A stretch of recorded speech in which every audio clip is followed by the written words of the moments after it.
दारोगा पत्नी ने बेरोजगार पति को तलाक दिया। 9 साल बाद पति एसपी बनकर लौटा और प्रदेश के एक जिले शिवपुर के छोटे से कस्बे में कहानी शुरू होती है। राघव एक पढ़ा लिखा, शांत स्वभाव का लड़का था। बीए और फिर एमए कर चुका था, पर सही नौकरी की तलाश में इधर उधर भटक रहा था। मां बाप साधारण किसान, घर में ज्यादा आमदनी नहीं, मगर संस्कार बहुत मजबूत। उसी जिले में नूपुर नाम की लड़की थी, जो मेहनत और लगन से पढ़कर दारोगा, सब इंस्पेक्टर बन चुकी थी। थाने में उसकी एक अलग ही धाक थी। वर्दी, स्टार, रिस्पेक्ट, सब कुछ। नूपुर का परिवार शहर में थोड़ा रुतबे वाला था, इसलिए उसे हमेशा लगता था कि उसे ऐसा पति मिलना चाहिए जो उसके बराबर या उससे ऊपर हो। रिश्ते की बात चली, राघव और नूपुर की मुलाकात करवाई गई। राघव सीधा, सच्चा और विनम्र लगा। नूपुर ने सोचा, चलो नौकरी नहीं है तो क्या, पढ़ा लिखा है, आगे कर लेगा, मैं भी तो कमाती हूं। दोनों की शादी हो गई। शुरुआत के कुछ दिन बहुत अच्छे थे। राघव पूरा घर संभालता, खाना बनवाता, बाजार का सामान लाता, नूपुर की ड्यूटी के टाइम का ख्याल रखता।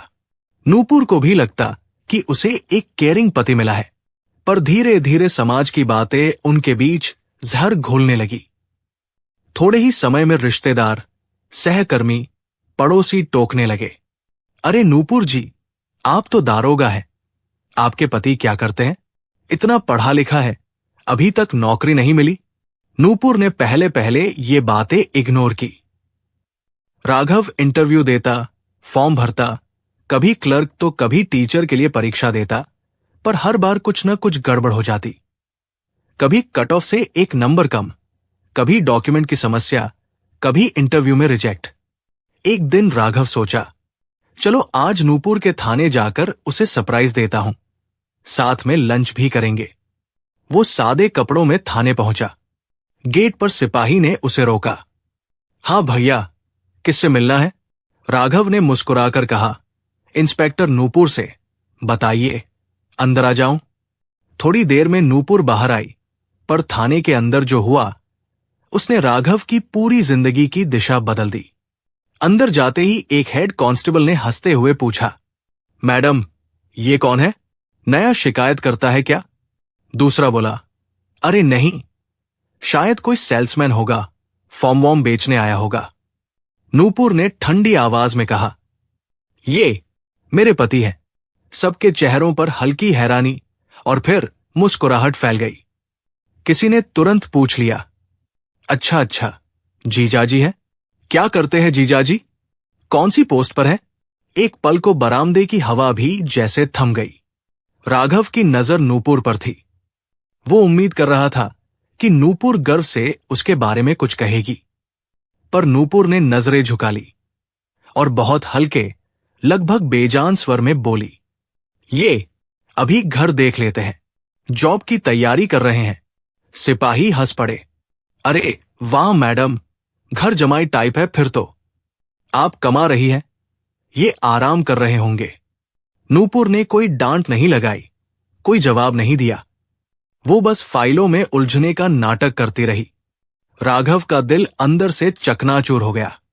लंच की बात तो दूर, नूपुर ने ठीक से बैठकर पानी तक नहीं पूछा।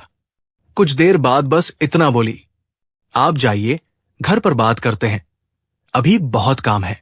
उस दिन घर लौटते वक्त राघव को महसूस हुआ कि जो औरत कभी कहती थी, तुम्हारे साथ हूं, नौकरी हो या न हो, आज वही उसकी बेरोजगारी से शर्मिंदा हो रही है।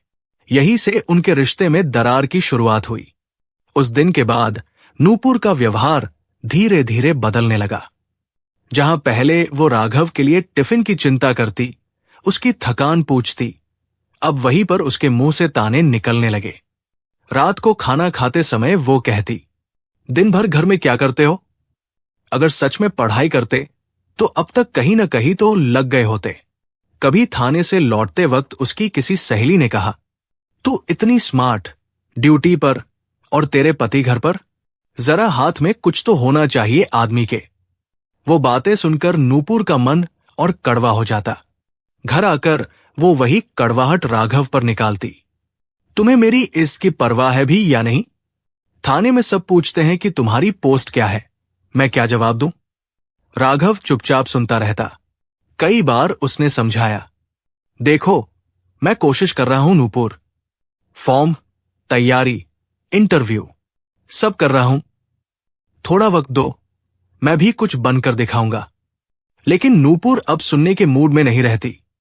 उसे लगता था कि उसने एक कमजोर आदमी से शादी कर ली है। एक दिन गुस्से में बोल पड़ी, काश मैंने किसी ऑफिसर से शादी की होती, कम से कम मेरे लेवल का तो होता। तुम्हारे साथ चलने में भी शर्म आती है अब मुझे। ये शब्द राघव की रूह तक को चीर गए। वो रात भर छत को देखते हुए जागता रहा। उसे लगा जैसे उसकी मर्दानगी, उसका अस्तित्व सब पर सवाल उठा दिया गया है। समय बीतता गया। झगड़े रोज के हो गए।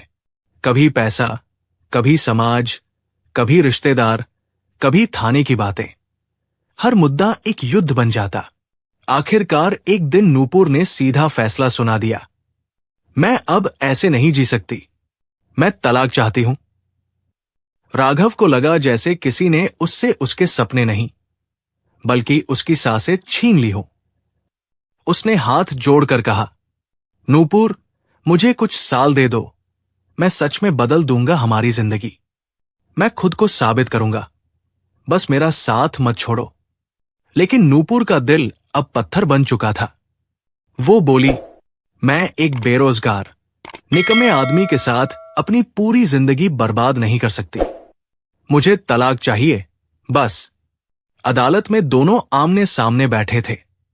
कागजों पर दस्तखत की स्याही सूखने से पहले ही उनका रिश्ता बिखर चुका था। जज ने फैसला सुनाया, तलाक मंजूर किया जाता है। राघव ने नजर उठाकर आखिरी बार नूपुर को देखा।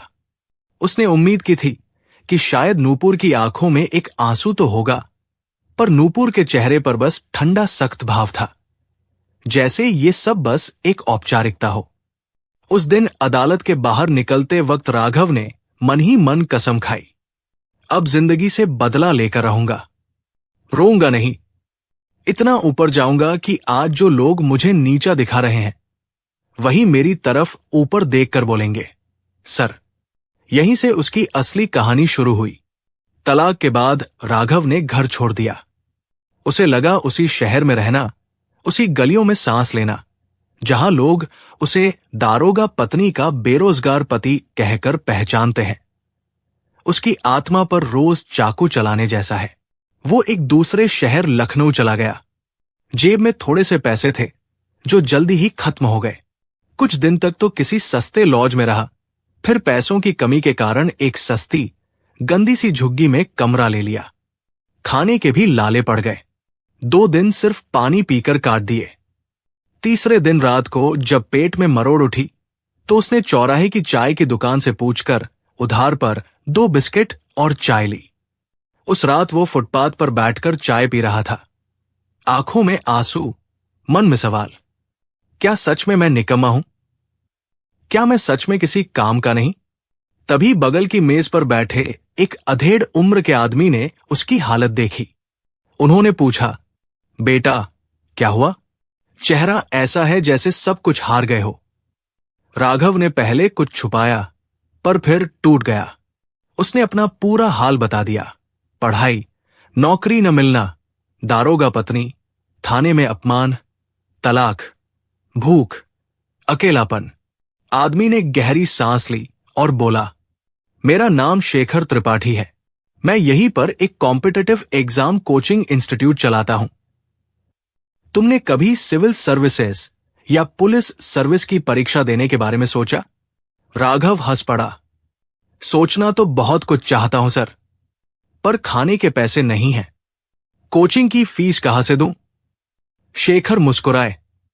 कई बार जिंदगी किसी को बहुत नीचे इसलिए गिराती है ताकि वो बहुत ऊपर उछल सके। तुम में दम है, आंखों में आग दिख रही है। अगर तुम मेहनत का वादा करो तो मैं तुम्हारी फीस की चिंता अपने ऊपर लेता हूं। तुम बस जी जान से पढ़ो, एक दिन एसपी बनो और मुझे गर्व महसूस कराओ। राघव को जैसे आसमान से सहारा मिल गया। उसकी आंखों से आंसू बह निकले। राघव ने हाथ जोड़कर कहा, सर, मैं अपना खून तक लगा दूंगा पढ़ाई में। आपने जो भरोसा किया है उसे कभी टूटने नहीं दूंगा। शेखर ने उसे अपने कोचिंग में एडमिशन दिलाया। साथ ही बोले, दिमाग पर बोझ मत ले, पैसे की चिंता थोड़ी कम कर।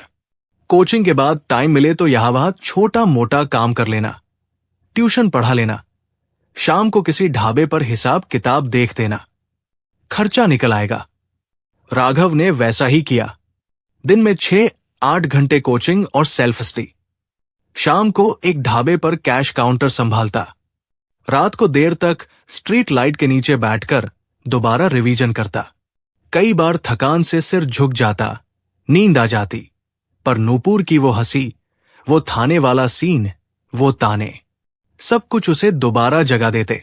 वो खुद से कहता, तू वही आदमी है जिसे कभी घर पर बैठने वाला कहा गया था। अब तू वही आदमी बनेगा जिसे लोग सलाम करेंगे, गुड मॉर्निंग सर। यहीं से उसके सपने का नाम तय हो गया, एसपी राघव सिंह। तैयारी शुरू हो चुकी थी, लेकिन रास्ता आसान नहीं था। पहला अटेम्प्ट उसने राज्य लोक सेवा आयोग की परीक्षा में दिया। प्रीलिम्स तो किसी तरह निकला, पर मेंस में वो कुछ अंकों से पीछे रह गया। रिजल्ट देखकर उसके अंदर तूफान उठ गया। कुछ देर के लिए लगा, शायद नूपुर सही थी, मैं सच में किसी काम लायक नहीं। लेकिन फिर उसे शेखर सर के शब्द याद आए, असफलता ये नहीं कहती कि तुम हार गए, ये सिर्फ कहती है अभी और मेहनत करो। उसने खुद को झकझोरा, कहा, अगला अटेम्प्ट मेरी जिंदगी का फैसला करेगा।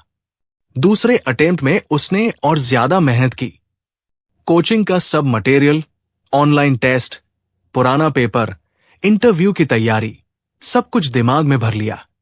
शाम वाली ढाबे की नौकरी छोड़कर उसने बच्चों को घर घर जाकर ट्यूशन पढ़ाना शुरू कर दिया, ताकि टाइम भी बचे और थोड़ा पैसा भी आ जाए। फिर भी किस्मत ने एक बार और परीक्षा ली। दूसरे अटेम्प्ट में वो इंटरव्यू राउंड तक पहुंचा, पर अंतिम मेरिट में उसका नाम नहीं था। ये झटका और ज्यादा बड़ा था। 3-4 दिन वो टूटा सा घूमता रहा। फुटपाथ पर बैठकर सोचना शुरू किया, कितना और, कब तक। शाम को शेखर सर ने उसे अपने कमरे में बुलाया। उन्होंने कंधे पर हाथ रखकर कहा, राघव, अगर तू अभी हार गया ना, तो याद रख, तू सिर्फ अपना सपना नहीं मार रहा, तू उन सबको जीता हुआ साबित कर रहा है जो तुझे निकम्मा कहते थे। एक आखिरी अटेम्प्ट पूरी आग के साथ दे, फिर खुद देखना ऊपर वाला कैसे तेरी किस्मत लिखता है। तीसरा अटेम्प्ट उसके लिए युद्ध जैसा था। अब वो सिर्फ पास होने के लिए नहीं, बल्कि खुद से बदला लेने के लिए पढ़ रहा था। दिन, रात, त्योहार, छुट्टी सब गायब हो गए। बस रह गया किताबें, नोट्स, मॉक टेस्ट और एक नाम, एसपी राघव सिंह। आखिरकार रिजल्ट वाला दिन आया। लैपटॉप पर उसने धीमी कांपती उंगलियों से रोल नंबर टाइप किया। स्क्रीन पर लिखा था, selected state police service, DYSP ASP काडरे।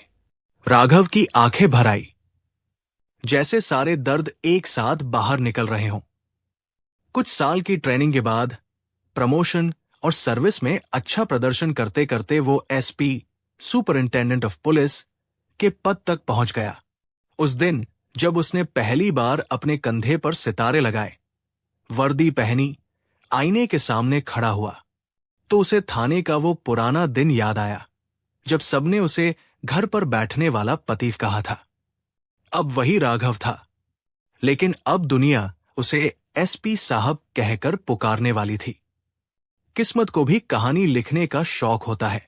लगभग 10 साल बाद राघव को नई पोस्टिंग मिली।